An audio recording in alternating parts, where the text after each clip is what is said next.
Do you ever find that you are having the same disagreement or the same frustrating argument with someone in your life?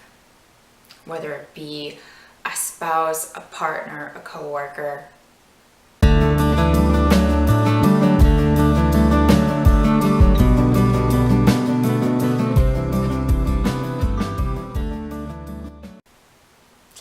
This is Jacqueline Foster here of Feeling Good TV, and today I want to talk about this. I want to talk about these repeating frustrations and aggravations that happen with someone in our life, and what we can do to change that, what we can do to move out of that frustrating and aggravating pattern.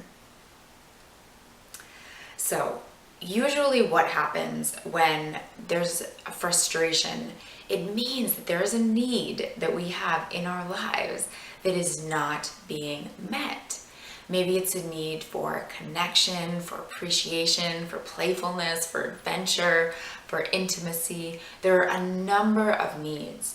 And if you're hearing me say this and you're thinking, I don't even know what my needs are, I recommend that you look up on Google a list of needs, and you can get a list and even just take a look at it and begin to explore and see what you connect with, see with what needs resonate with you. So the first thing you need to do is identify what needs that you have that aren't being met.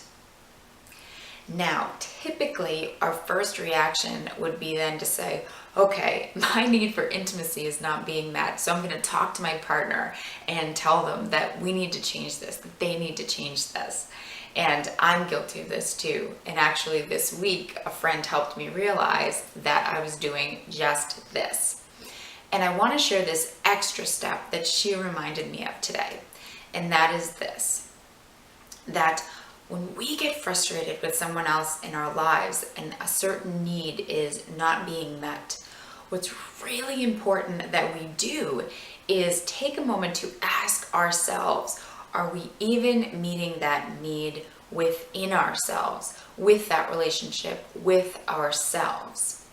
For example, this week, one of the things I noticed was feeling that I wasn't being appreciated, feeling like I wasn't getting appreciation from other people in my life. And through this reminder from my friend, it really helped me realize I had to think, am I even cultivating a relationship of appreciation within myself? Not just for what I do, but for who I am and the way I contribute just by being myself. And her asking me that really helped me realize that I was not in a space of appreciation with myself.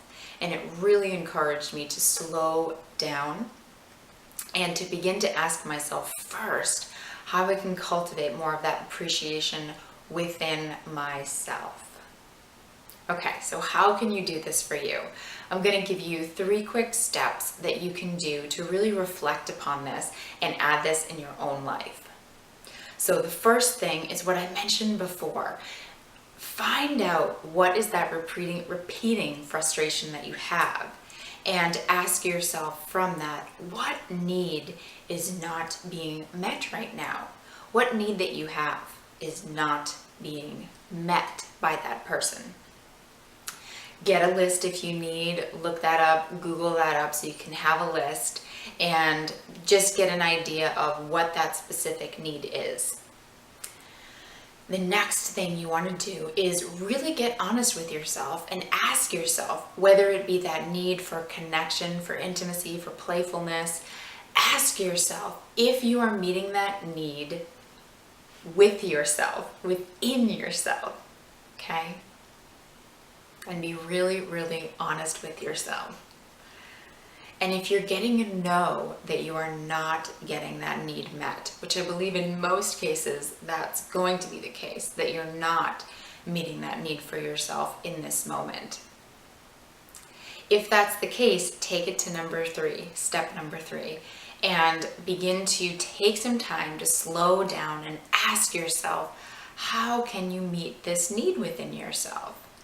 So if it is appreciation, like for me, how can you begin to acknowledge all of the ways that your body serves you just by you being alive, and appreciating all of the natural, authentic gifts that you have as a person, not even necessarily as what you're doing. Because if you're anything like me, it can get really easy to get caught up in the doing, and only recognizing what you do instead of actually who you are.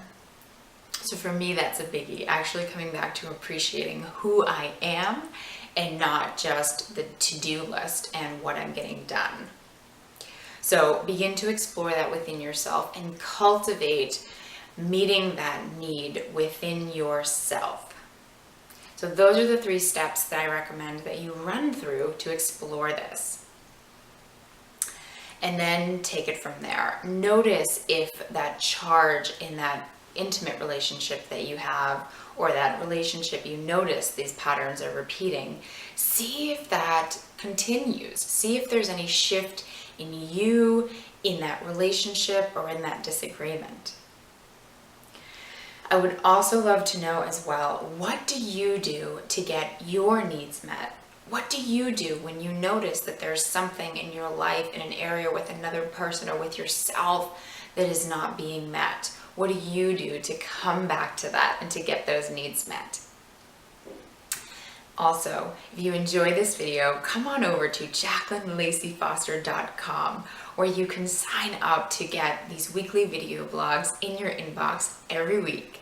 And if you enjoy this video as well, you can come over to hertube.tv, where my show is as well.